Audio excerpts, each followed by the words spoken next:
Assembly میں transgender بل پیش ہوا، مولانا فضل الرحمان صاحب کیوں نہیں بولے؟ پہلی بات یہ ہے کہ ٹرانسجنڈر بل نہیں ہے، ایکٹ ہے۔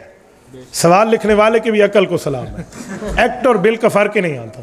میرے بھائی ایکٹ کسے کہتے ہیں، بل کسے کہتے ہیں تجھے پتہ ہی نہیں ہوگا، لیکن آپ کو اس عالم دین پر سوال کرنے کی سوجی جو قائد ملت اسلامی آئے۔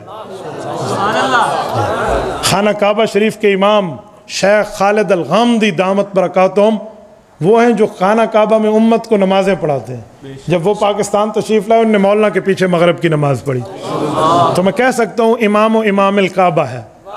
مولانا فضل الرحمان تو کعبے کے امام کا بھی امام ہے، یہ آپ کہتے ہو۔ نمبر ایک۔ نمبر دو، یہ ٹرانسجنڈر ایکٹ جب پیش ہوا یہ کس نے پیش کیا؟ 3 جماعتیں ہیں، اس میں نون لیگ بھی شامل ہے، پیپل پارٹی بھی شامل ہے، پی ٹی آئی بھی شامل ہے۔ تو آپ ان تینوں کو تو کچھ نہیں کہہ رہے، سارے کہتے ہیں جی مولوی کتنے، ووٹ دیتے وقت مولانا فضل الرحمان یاد کیوں نہیں آتا؟ میں بھی پوچھ سکتا ہوں۔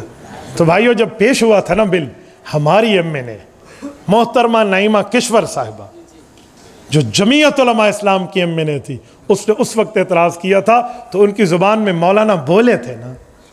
کارکن کی زبان سے قائد کی پالیسی تو چل رہی ہوتی ہے، جب وہ پالیسی بیان دے تو اس وقت قومی اسمبلی کے سیشن کا آخری اجلاس تھا، اس کے بعد اجلاس ختم، نگران حکومت آ گئی۔ یہ ایکٹ بعد میں جو لاگو ہوا وہ پی ٹی آئی کے دور میں ہوا، ڈاکٹر شیری مزاری نے اس پر بیٹھ کر دلائل دیے اور اس پر علی Muhammad Khan P T I کے ایم این اے صاحب نے جو درود شریف پڑھ کے ماشاءاللہ سچ بولتے ہیں، ٹھیک ہے نا، تو آپ سمجھتے ہیں نا، تو درود شریف پڑھ کے اس پر وہ دلائل دیتے رہے۔ پمز اسپتال اسلام آباد میں اس پر باقاعدہ کاؤنٹر بنا، ان لوگوں نے بنایا۔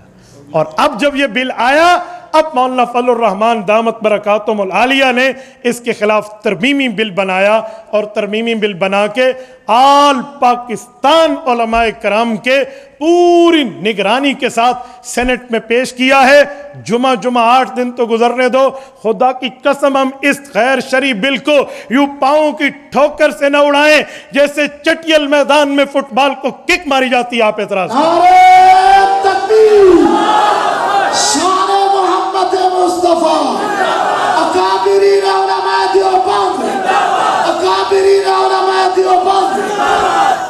آپ بے فکر رہیں، انشاءاللہ بے فکر رہیں۔